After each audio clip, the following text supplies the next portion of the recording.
Hello, everyone, and welcome to today's webinar, The Office Building of the Future.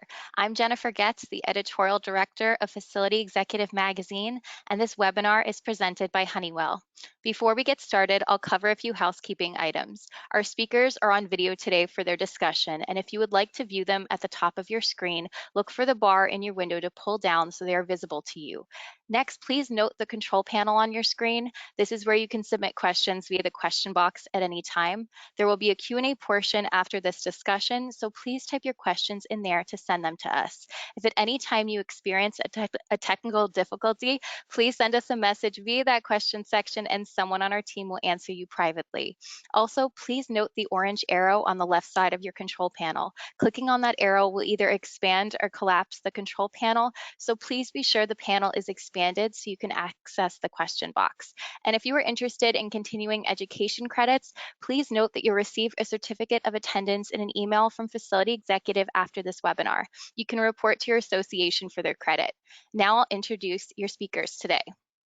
Donnie Stern is the Senior Director, Product Management, Commercial Real Estate for Honeywell. He oversees a team of 20 engineers, product managers, quality assurance, cybersecurity experts, and UX researchers. In addition to product leadership, Donnie is also responsible for the global strategy of the vertical, new product introductions, market expansions, and customer discovery. Donnie is passionate about a deep persona-led approach to solving customer pain points and working with key customers to understand business outcomes better while spending time on the ground at customer facilities. Michael Beckerman is the CEO of CREtech, the largest global consulting, media, and conference company devoted to technological innovation in the real estate sector. CREtech's mission is to help the industry embrace, adopt, and future-proof their businesses to inspire the next generation of ideas, processes, and people to champion the world's largest asset class. Michael also leads CREtech's newest initiative, CREtech Climate, which is the voice of the real estate industry's commitment to climate tech. CREtech Climate aims to galvanize the real estate industry to reduce its carbon footprint throughout the entire built world. Gentlemen, thank you for being here with us today. My pleasure. My pleasure. Thank you so much, Jen. And thank you, Michael, for being with us today. Oh, my pleasure, Donnie. Always good to spend time with you. Absolutely. So in order to kick us off, Michael, why don't you tell us a little bit about CREtech and maybe on that event, the conference that you guys are hosting next month? Yeah, thanks, Donnie. I appreciate all the support, and thanks for the invite to spend some time with you today on this webinar. And I'm excited to jump in and just cover a lot of different topics, and want to get your insights, obviously, as well, because you're on the front lines of the quest to bring innovation into the built world. But for CREtech, we've been staging conferences, as you know, since 2017. So we've been at this for a while. And as I tell people in the beginning, I think literally I had to pay people to come to the conferences, and it was a real struggle to sort of be an advocate of this thing called prop tech, which was, people would say, huh, what's that? But it's the largest asset class in the world. Historically, it's underinvested in technology and innovation relative to all other business classes. A lot of reasons for that, which we can jump into later. But, fast forward to today, we do 2 conferences a year, one in London and the one coming up, our flagship in New York, October 12th and 13th. And we're expecting, a couple thousand people from around the world, really every sort of major food group within real estate, from office, multifamily, construction, hospitalities, logistics, single family rental, you name it. And then literally every type of tech solution will be there as well. So super excited about the conference coming up. I'm excited as well. I'm certainly going to be there. I've been to CREtech before. I was extremely impressed by the speakers, by the participants. And it was really the place to be for technology and real estate. So, Michael, to kick us off, and I think I've been in real estate technology for maybe 5-6 years now, and we're observing a massive change in adoption, in trends that some of it is COVID accelerated, some of it is global trends. Would you share from your end, what are some of the trends you see evolving and happening in commercial real estate, technology and outside technology even? Thanks, Donnie. Well, I think, it's important, and we've talked about this, to sort of take a step back and understand, you know, where does technology and innovation sit within the ecosystem? And you know this very well. Some people will come into the industry new and they'll say, well, it's the largest asset class on earth, so it's going to be, it's a rocket ship. We're going to be a unicorn in 5 minutes, and Yeah. they don't really understand that it's an industry that it's not risk averse as it relates to investing and building. There's risk aversion to technology risk, right? Right. And also the industry doesn't have a lot of infrastructure, the real estate companies. So while there's been extraordinary progress in the industry, there's over 10,000 technology companies, on the scene globally. Adoption is still relatively slow and small, and we're still very, very early in the maturation of this sector. So when you ask me a question about, sort of the trends and where we are, my immediate reaction is, I think we're entering a period where we're going to see some consolidation, and that's a good thing for the end users and the customers, because, as you know this, Donnie, the feedback that we hear consistently is from the customers is, there's too many siloed solutions that don't integrate, that are nice to haves but not must haves. So we definitely are entering a period where, there's a lot of consolidation. There's a lot of synergies being developed where startups are collaborating and working together. And I think that's a very, very good thing for the industry overall. I mean, what are you seeing? Yeah, I would totally agree about that. The ask from customers, and when we talk about customers, commercial real estate, that could be a building owner, that could be an FM, that could be a tenant. And with all those parties, they look at all this technology and they look at the old model of, I had my core shell and I had my TI and my tenant, and it no longer works exactly like that, because everybody has new outcomes that they're trying to achieve out of the building. One thing that we do see, and I'm going to ask the team to run the sustainability poll question, is that sustainability is top of mind for everyone. And if the journey towards net zero, which we'll talk about later on, but it's definitely one of the trends that is heavily progressing into the industry. So if you look at occupant experience, if you look at bring people back and do it safely, and you look at sustainability, I will say those are the three main trends that join the trends of how technology can also be more efficient and with the operations of the building. Yeah, Donnie, I would totally agree, obviously. And I would also just add that in terms of major, sort of macro trends, so M&A consolidation, absolutely, for sure. I think also, this is now a global ecosystem, clearly. So, that's why we spend so much time in Europe building out the CREtech community over there as well. And you'll see so many, European, Latin America, APAC, Africa, from around the world converging on New York. And conversely, so many companies that are based here in the States are expanding globally. So I think that's also a really, really important, exciting trend. And I think the other trend that I'm particularly mindful of is, the amount of focus on other parts and ancillary parts of the industry, the real estate industry, that are also ripe for efficiencies in innovation. And you mentioned one: facilities management, property management, construction, sustainability. I mean, it's now, in the beginning, it was mostly about data, maybe tenant experience, some other solution. There's a whole category about fintech now, sort of solutions. So I think, the marketplace is really starting to evolve, and we're finding great innovation across the board. Would you agree with that, Donnie? I would absolutely agree with that. And the innovation is almost both adopted but forced upon, because the need is so great, especially around return to office, great retention versus great resignation, and sustainability. And we saw the polls from the audience today. Our participants heavily linked to, most of you have sustainability goals. That was not the same 2 or 3 years ago. So we really see that as a main trend. And Another one which we just mentioned is hybrid work and return to office. Let's run the poll question of office days while we talk about it. Michael, when we hear a lot about hybrid work, we see a lot of technology around that, and I would love to see from the crowd how much days they expect to see either their tenants, their occupants in their buildings return to office. What are you hearing about strategies and technologies that can maybe help make that experience of the office better, or have the employees spend some of their time back into the office? It's a great question, Donnie, and I think the key word that you said is experience. Whether it's 3 days a week or 4 days a week, or hub and spoke, and those are questions for every particular real estate company, I mean occupier and tenant, to decide how they want to operate. But for me, the most important thing is the word you said is experience.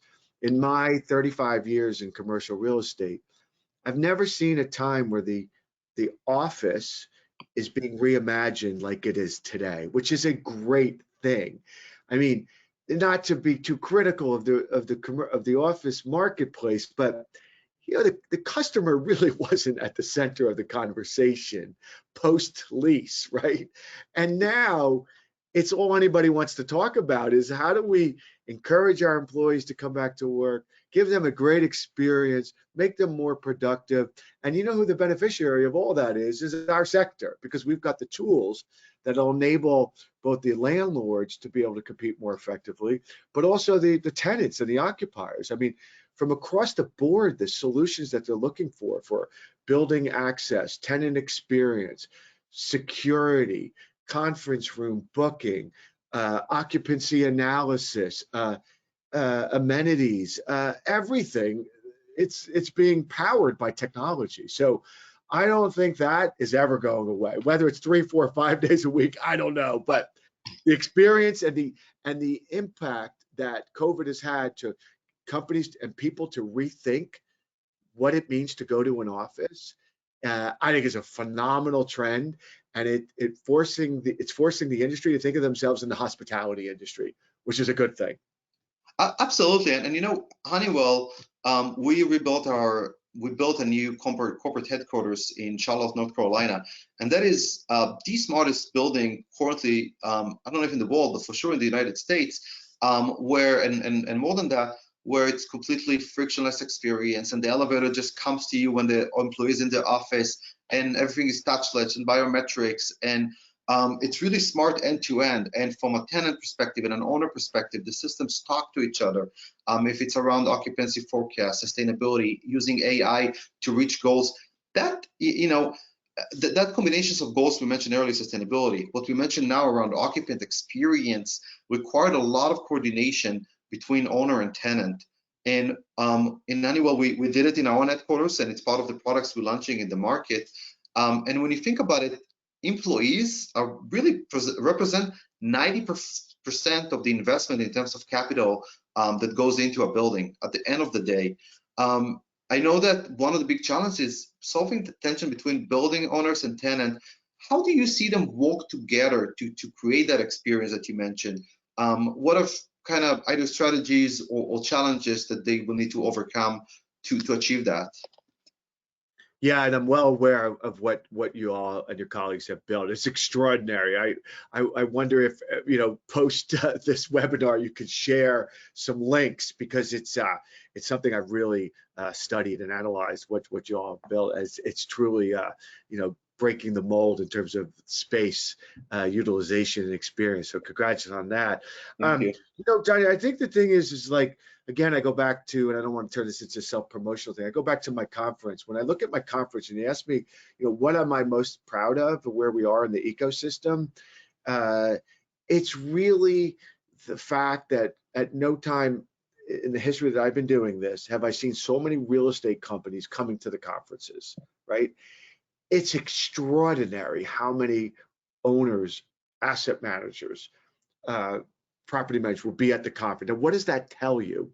That they want a seat at the table and they want to be taking a leadership role for their company and attracting those type of tenants. So, to answer your question about what's the role, I think they see themselves more than ever as a partner not only with the tech companies, but with their tenants to be able to create this sort of seamless digital experience that they can then market and position themselves as being on the forefront of the industry. And you're seeing it. You're seeing it with great companies, whether it's Tishman Speyer or Boston Properties or RXR or Related. I mean, they're all leaning in on technology to be able to position themselves to attract those tenants. And if you look at, like, it used to be, oh, we've got a gym. Now we've got a tenant experience app, or we've got, building access app. So that's what I see. It's complete collaboration, which is great. I agree, and it's incredible when it happens.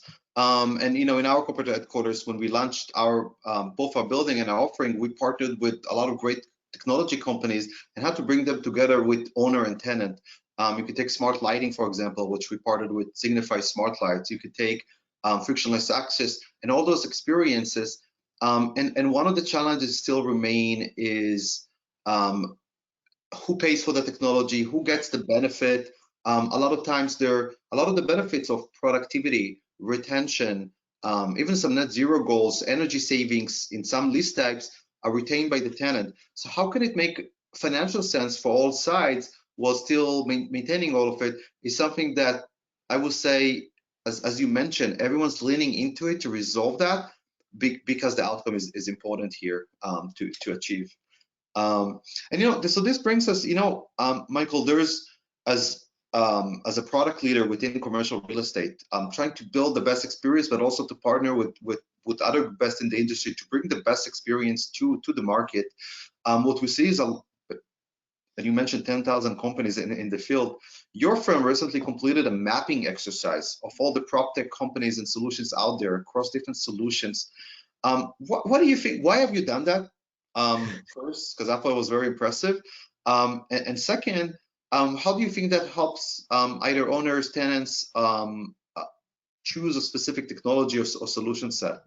Yeah, thanks, Donnie. So we completed that project. Here I am going to give a shameless plug in conjunction with Castle, the great building access and security company. And it was really, they were the ones that came to us and said, that they're hearing from their clients and their customers, and it's also very sort of core to their DNA as a leading company in the space, that they wanted to be able to, provide some kind of tool for the industry. So, we set out, we did the research. So CREtech and our team did all the research, and we set out to sort of create a great landscape map for prop tech. So the first exercise was, let's look at all the different categories, and because so many tech companies self-categorize, we had 50. We had to whittle that down. I think we got down to 15 or so. And then we had to look at which companies were sort of on the leading edge of those categories, because we couldn't list them all. So we did some research in terms of funding, revenue as best we could, employee size, customers. Then we went out and got some feedback, some independent feedback from customers, and some real independent thinkers in the space, and tried to whittle that down to a few hundred and make it available and free for the industry. So we're just trying to, create a great resource for people to utilize. And I think, again, Donnie, like we talked, what the customer, the buyers are looking for of all these solutions, and this as well as anybody, is they do want, they're looking for some kind of tools to simplify the ecosystem, because it's so young, and there's, as you said, 10,000 startups. They're looking to understand, well, there's 14 or 15 in each category. Which ones are the best? And it's not for me to pick, but it's for me to help educate and inform. And that's really the objective. That's wonderful, and I hope that more and more tenants, owners, property managers, investors will get to see that and use that. I found that helpful for myself. Yeah, I should say it's called Real Estate Tech 360, and it's available. It's free for download. It's a great resource, and we'll update it, on an ongoing basis as well. Awesome. That's wonderful. So back to maybe priorities of our customers, and we mentioned sustainability as one of them. if we double click into sustainability, you know, tell us a little bit the specific trends that you're seeing within sustainability. What does customer care about within it? What are certain technologies or that can help them achieve that? What are you seeing when we double click into sustainability? Yeah, thanks, Donnie. So, just to sort of frame this conversation that we're about to have, for me personally, the decarbonization of the built environment, I do see as my life's mission. I really do. Besides being a good dad, good husband, of course, good, that I want to be my legacy, that I made an impact on the decarbonization of the built world. And I look at every path and every road I've taken during my long career leading to this moment. All my years in commercial real estate, years building the prop tech ecosystem, and then discovering that the built environment is 40% of all carbon emissions. It's 40% of all energy. It's 40% of all raw materials. It's 40% of all landfill materials. That's a shocking fact to me, and I've been in this industry forever, and I never knew that. So number one for me is just sort of raising the level of awareness that the industry is playing an outsized role more than any other industry on earth in the climate crisis. They're not, I'm not to shame them, it just is. It's not completely the industry's responsibility in the sense that the tenants control a lot of the energy consumption. So let's be clear about that. But if you take the energy consumption, 29% of all the carbon emissions are coming from these buildings and these apartment buildings, these office buildings, these homes, and 11% from embodied carbon, right? The construction, the demolition, et cetera, et cetera. So, for me, it's like mission number one. It's part of this big ecosystem that I'm trying to build, prop tech, climate tech. I see it as all in one. And, the good news is, and this, and Honeywell knows it, a lot of the solutions are already on the marketplace. So it's not like we're waiting for Elon to come and solve this problem for us. A lot of them are there that and a lot of them are getting adopted early. So clearly, I'm hopeful that the industry is going to get it. I'll just say one other thought about like our industry.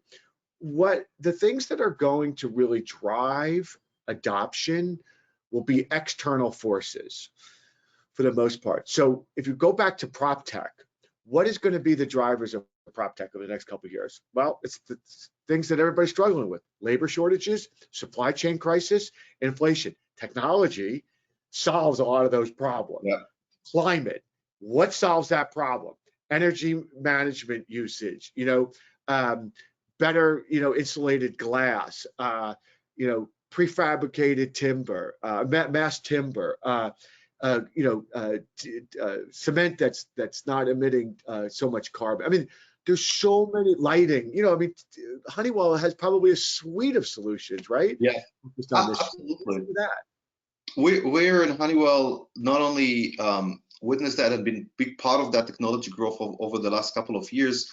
Just this year, we have launched Honeywell Sustainable Building Technologies, which launched a suite of solution that basically brings you building solutions for assessing, monitoring, planning, and reducing your carbon footprint, your energy usage, but also manage the health of the occupants within the building, which is very delicate to do. So using AI and ML and occupancy forecasting and indoor air quality to balance that with energy use and basically be able to keep people healthy, productive, and comfort in the office, while also reducing your energy bills and your carbon emissions. So it's a win-win situations, and technology can help with that. And we're very proud to do that, and we have really good partners that we're already launching that with. But one more thing that I think is very interesting is the government. What we see is a very, and you see that with the current US government plans, you see that with the European Union and their funding and plans, where regulations comes in play, but also funding to help with sustainability goals. And we see that across the board, and I think that will be one of the major trends for adoption that will also flow into commercial real estate. Absolutely, Donnie. And you know, you could be more on target with that. You know, again, the market's going to move by external forces. So if tenants are demanding smart buildings, right, preaching to the choir, the industry is going to respond to smart buildings. If government, local law 97 in New York City, many other legislation around the US, around the world, European New Green Deal, and then of course the Inflation Reduction Act, which really should have been called, you know, the Carbon Reduction Act. But Absolutely. whatever, I don't get into politics, but it's the greatest piece of climate legislation in the US history. And it's a great thing for the real estate industry, whether you're a consumer or whether you're, you know, you're a commercial real estate company. It's chock full, it's loaded with incentives as well. So there are penalties and there are incentives. So, and tenants are demanding it. Government's demanding it. Tenants are demanding it. Residents are demanding it. Underwriters are demanding it. Lenders are demanding it. So, you know, again, I think we're talking about smart buildings, and you're all an expert on that. And I bet you can. And I'm going to ask you a question in a second. In green buildings, absolutely trade for higher premiums. It's fact. It's been researched that a green building will command higher rent in the marketplace, trades higher value on the exit. And I know you're going to say the same thing for smart buildings. Wouldn't you say that? I mean, can you quantify? Has Honeywell done any sort of research? Not to put you on the spot, Donnie, about Well, smart buildings? you know, Honeywell itself, in our global headquarters that Honeywell has opened, we're not the owner of the building.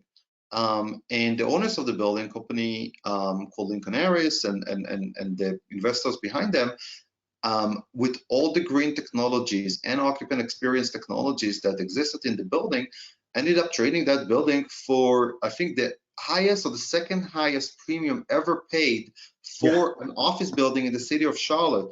And that's quite remarkable when you think about, I mean, you notice it as soon as you walk into the building, but then that translate into real ROI into the technology in the building. And while you answer that, and I'll have you hear your opinion about it, maybe we can run the ROI question about technologies poll question.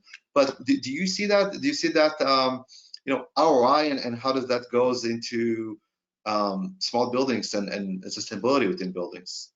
Yeah, well, I mean, there's no doubt in my mind. I'm not a real estate expert, but you know, I've been around the rim, as they say, the net for a very, very long time.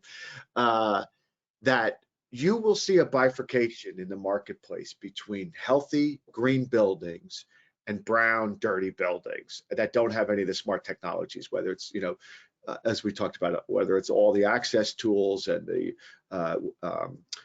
security and experience, or whether it's the, you know, energy management, energy efficiency, healthy building.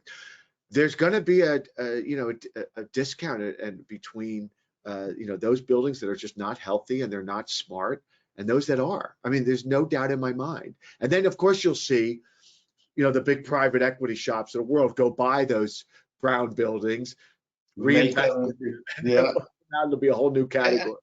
And that's pretty remarkable, because at the end of the day, those experiences within the building, employees, the people that needs to live in that building and be the human beings that building is there to serve them, will basically vote with their body, with their legs, right? And as you attract people into the office, and people want to walk there, and it increases productivity and retention and the collaboration and the social ties that are created in the workplace that benefit their employer, that will flow along the way from tenants to owners to all the way to private equity that you mentioned. And I'm excited to follow that. Yeah, and you know, again, I think we get lost in this whole sort of debate about how many days and which companies forcing their employees to go back and which is not. You know, there was a study I saw this particular week about, I think it was done out of London or UK, about companies. They you know, I have it here. 41 companies participated in a trial about 4-day work week, and 35 said they'll keep that schedule because there was no impact on productivity. And I think the real message isn't how many days, but what you do with the days and what you do in the space while they're there. And I think that's going to, and that bodes well for this this great reimagining of office space.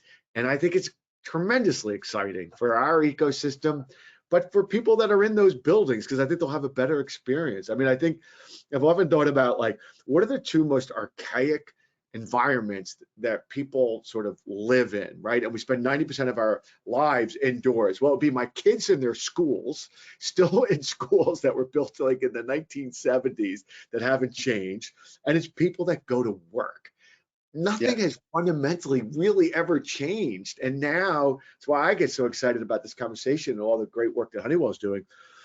There's real reinvention of and reimagining of the space. So, I mean, when you think about, Donnie, I'd love to just, throw it back at you. When you think about some of the tools that you're most excited about in smart building that you and your colleagues are working on, and I'm not trying to put you on the spot and have you reveal your playbook, but what are some of the tools that you guys are most excited about that you're working on in Honeywell? Yeah, and it's funny you asked me that. At the same time, we also asked the ROI question, because that goes end to end, because we build all those tools for people and for companies to achieve their goals, but we also know that tenants, owners, investors, asset managers, everybody needs to have those tools available to them, but also see the return of investment. And not surprising to me that a lot of the folks on this call today see that 3 to 5 years of horizon of return on investment on such technologies.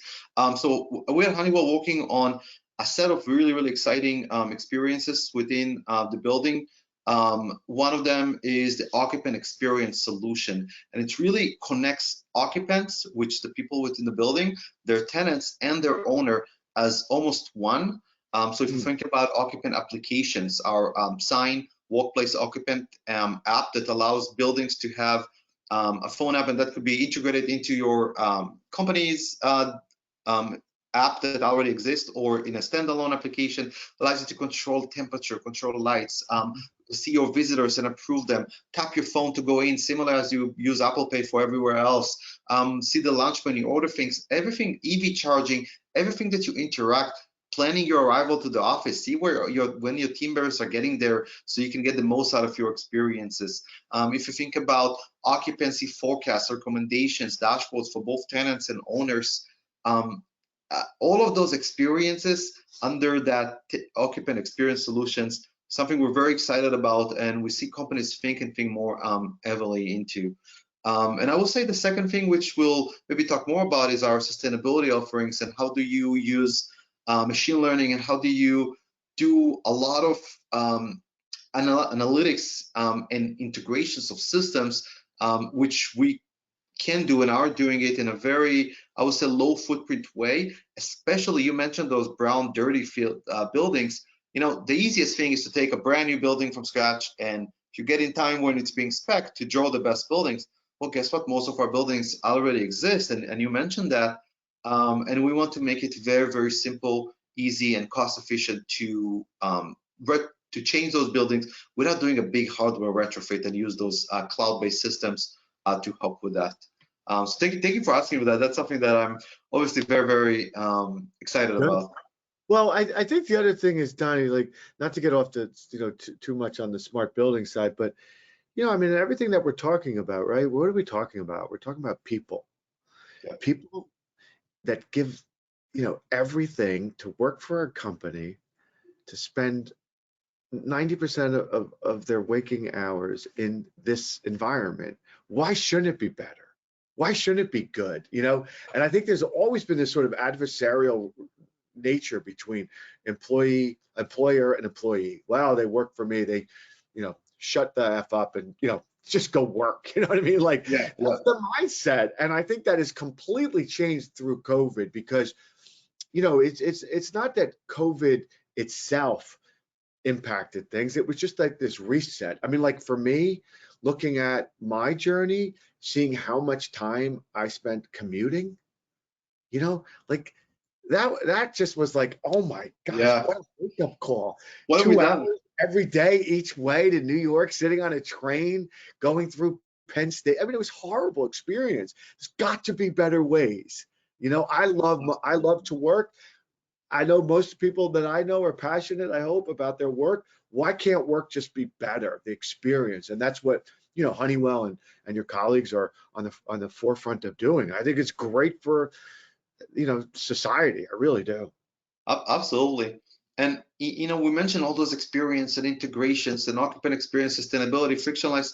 What about cybersecurity? I know that's top of mind. I know that we hear that a lot. We have our Honeywell as a suite of offerings and products around cybersecurity for the built environment. What do you see within the industry, and how that convergence of traditional IT systems into OT world affect that? What does people need to do, think about as it goes to cybersecurity?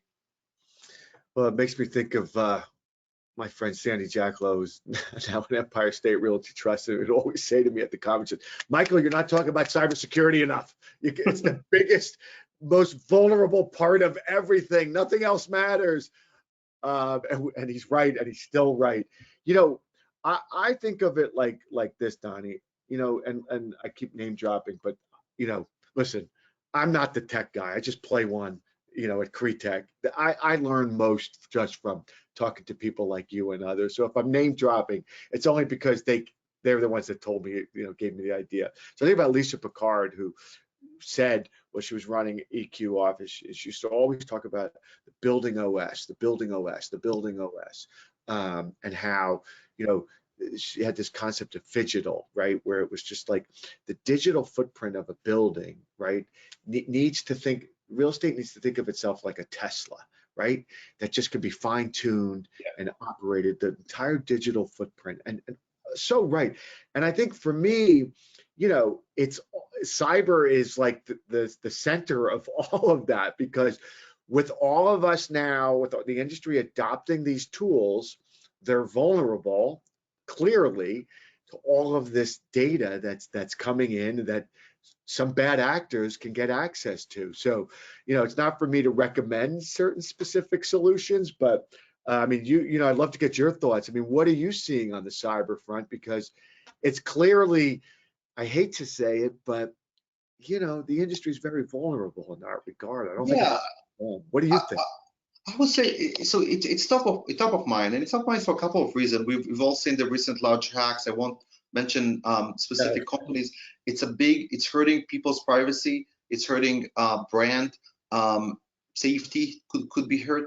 So everyone's obviously very, very sensitive to that and do their due diligence. And I think one of the big problems that exist is that knowledge that needs to be integrated into the real estate world that is adopting all those technologies, device certification, IoT, protection of data, IT systems, right? So if you think about convergence and IT and OT now together and the risk associated with it, so we see two things. One, everybody's concerned about it and they're thinking about it, right?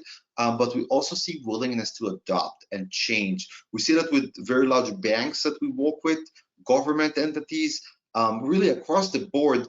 Cyber is critical and important, and that's why Honeywell came up with a series of cybersecurity protection products. And of course, cyber is built into everything we do, penetration testing and everything that you could possibly think of, because it is that important. And we see that as top of mind basically with almost every conversation we have. Well, that's encouraging to hear, Don. That's encouraging, because it's something that does give me a little bit of stress about the industry, because it's been good. There hasn't been any sort of incidents that have widespread, that have reached the public yet, and I think that's a good thing so far. Not that people are keeping it under wraps, but the more the industry can do to protect itself from this sort of cyber risk, I think the better. Sure. Absolutely. So before we open up to questions from our audience, our great audience today, anything you wanted to add more, Michael, or ask before we open up for other questions? Thanks, Donnie. I think just for me, I mean, I think about the tech sector within commercial real estate, and the theme that I keep coming back to is that it's an industry I love. It's the only industry I've ever worked in my whole career, and I'm deeply passionate about. But there's also clearly some problems and challenges within the real estate industry, overall. Lack of affordable housing, the lack of investment to date in sustainability. We did a research project with Fifth Wall and ULI's Greenprint Center about how much money's been invested in sustainability within the built environment. I mean, all time, it's like $100 million all time. To put that in context, it's going to cost somewhere in the neighborhood of $20 trillion, $20 to $30 trillion to decarbonize the existing building stock, and another, say, 80, right, to protect the industry from catastrophic climate events. So nothing has been spent. Affordable housing, again, huge problem. And there's others, right, DEI and what have you.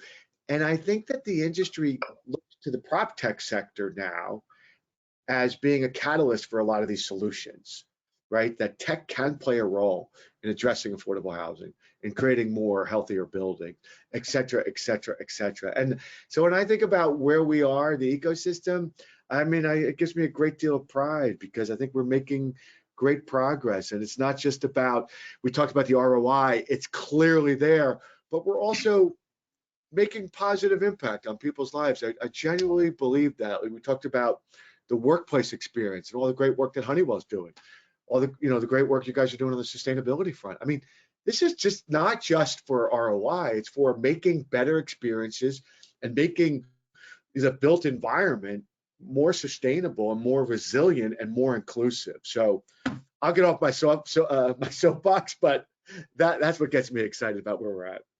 I totally agree with you. I mean, we're really in the prop tech and real estate technology industry, shaping the future and shaping the now. The thing I love the most is building those products and go see how they impacted real people. Sit with my team, observe people as they go about their day, but they're more comfortable and they have technology that helps them be more efficient and more collaborative. And it's really changed people's life. And there's nothing more than putting technology in the hands of someone that didn't have a lot of technology for their day to day and making their day easier and making their day more efficient and maybe more collaborative. But also, as you mentioned, we are really making the world better, and the contribution, and you mentioned the 40% number to the climate. So I'm very excited about it, and thank you for mentioning it like that. Yeah, well said. Really, I mean, I think I always go back to sort of like, because we're referencing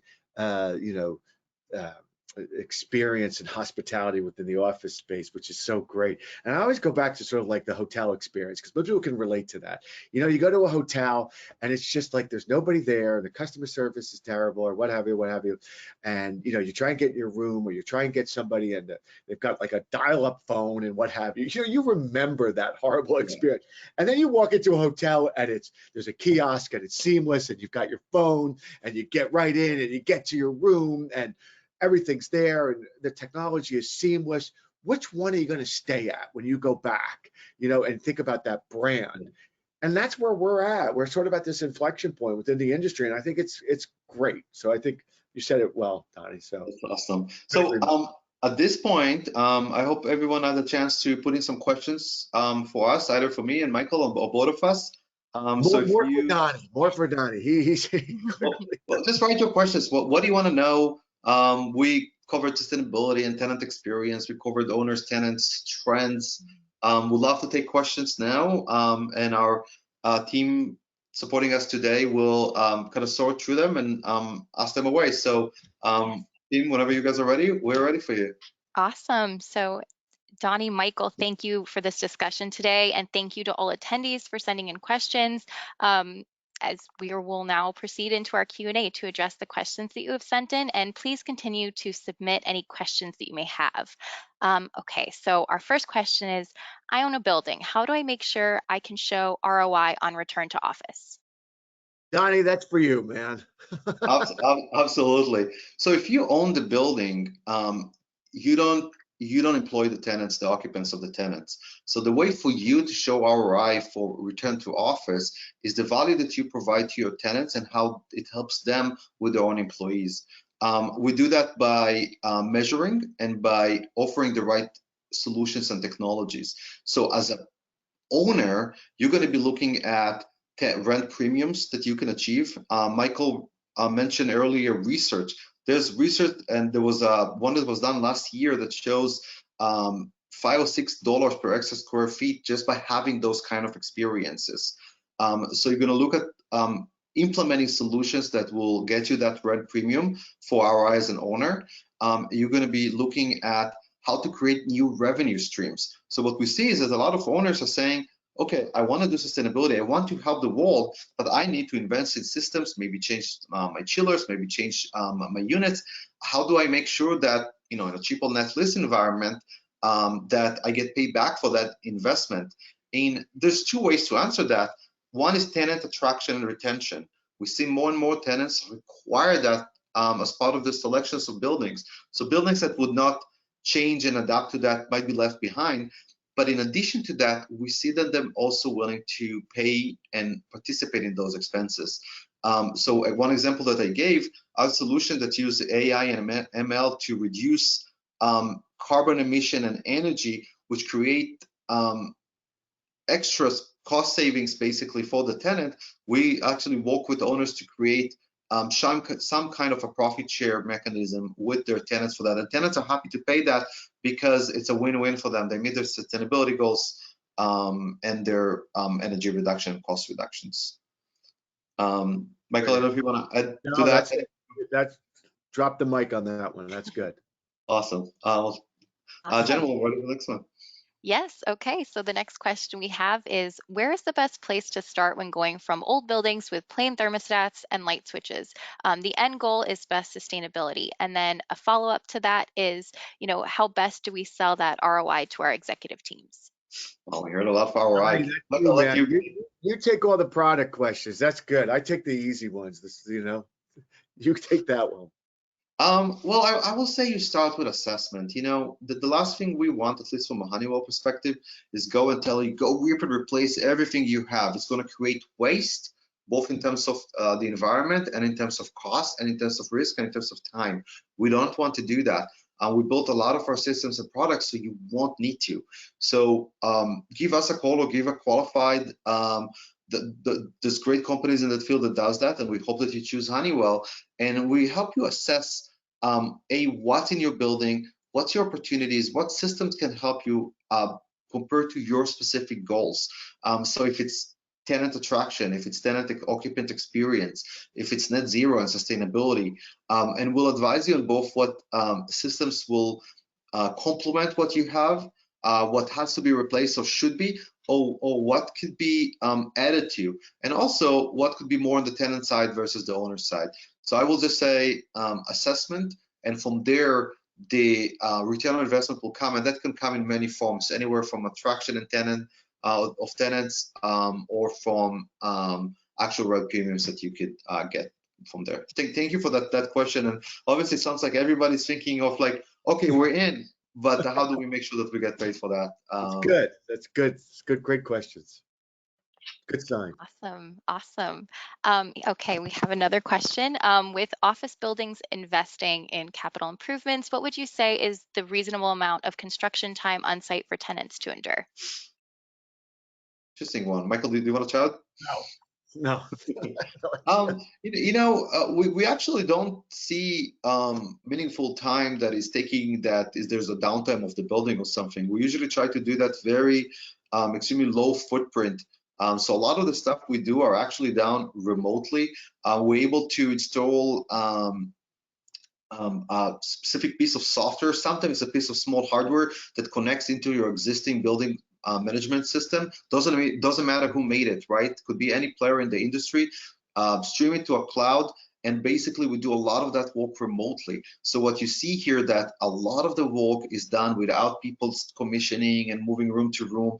We're talking about self-discovery. We're talking about using a lot of those processes remotely. So when it comes to actual construction, I would say that could be, the installation of a biometric reader. That could be the installation of indoor air quality sensor, that a lot of them today are wireless or super low footprint. So I will say, do not be nervous about it. It will, you can increase your tenant experience and improve your sustainability goals without going into this major construction experience that you're trying to avoid. Yeah, I would just put an exclamation on that, Donnie. Say very few of the solutions that are in the marketplace that we cover in the prop tech world are like require a rip and replace. Most of them are just software or very small improvements that have to be made within a building. On the sustainability front, probably a little bit more, right, Donnie? But on like HVAC and things like that. But most of the solutions out there, they're software solutions. Even within HVAC, what we try to do is work with what you have. We want you to adopt, we want you to create real savings, and we're doing that with the most advanced software. So I totally agree with you, Michael. That was a wonderful point. Awesome. And then Michael, I think this one is for you. Where can I find the prop tech survey? That's an easy one. Realestatetech360.com. Awesome. Okay. So we have another one here. There are a lot of buzzwords that we were talking about: sustainability, occupant experience, frictionless, etc. Can you please let us know what are those experiences that an owner/tenant will be ready to pay for? I can start, and maybe Michael, you'll take it from there. What we see is from an owner, they, obviously, if I would have it, I will have basically with each building and its outcomes that they care about.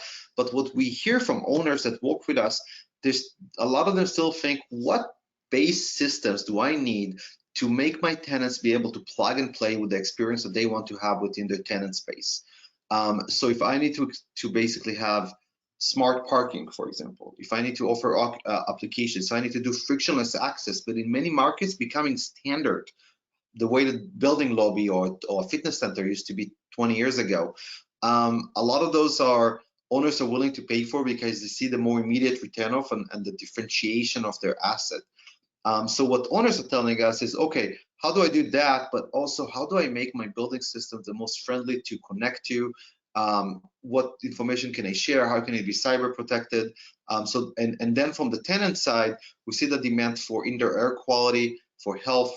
And I would like to see, Michael, you've been so deep in all those startups solving technologies like that. How do you see that from where you sit?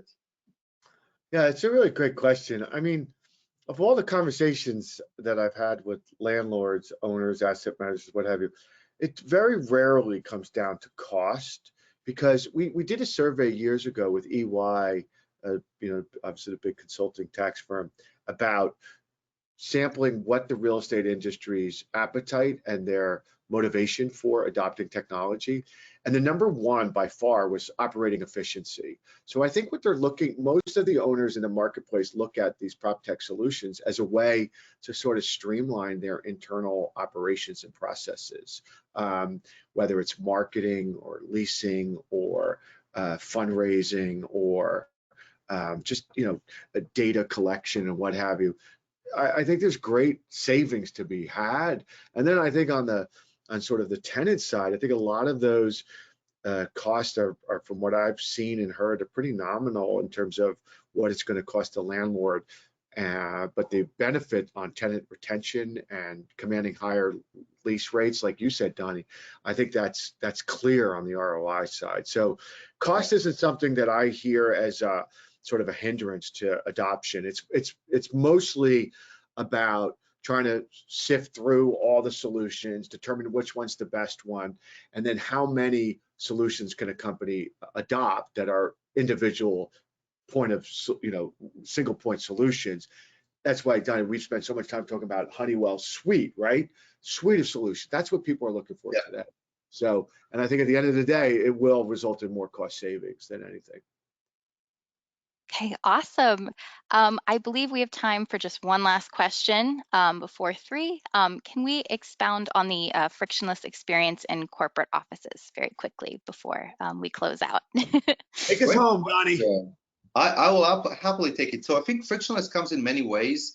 When you talk about frictions, we said removing friction. And one of the frictions today is people carrying their badges and people using the physical touch bits and basically allowing your experience of walking into secured spaces easier.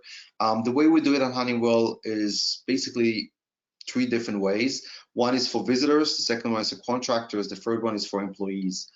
So for employees of the building, a frictionless experience is tap to use with your phone. Basically, anywhere you go, you can just tap your phone, either with BLE or with NFC, Bluetooth and NFC, and you can go into secured spaces throughout your building. A second way of that is within biometrics.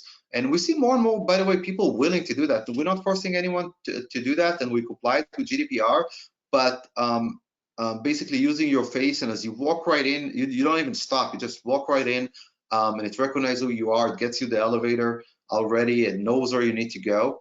And then the other part of frictionless experiences is also for visitors. We want visitors, think about an employee coming to interview, a future prospective employee. Think about customers coming to visit. They get an invite, they pre-register, they can walk right into the building, either using a QR code or using even biometrics. And we do that through our sign applications.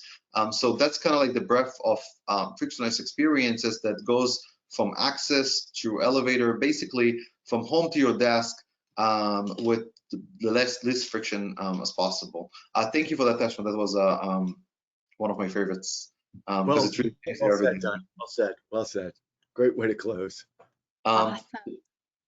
Well, thank you both, Donnie and Michael, for today's presentation. And thank you to our audience for submitting your questions today. And of course, to Honeywell for sponsoring this webinar. A recording from today's session will be made available on our magazine's website, facilityexecutive.com, and at honeywell.com. Thank you and have a great afternoon. Thank you Thanks so for much. having me. Michael, thank you. Executive at Honeywell. Donnie, good spending time with you. Great as well. Thank you so much.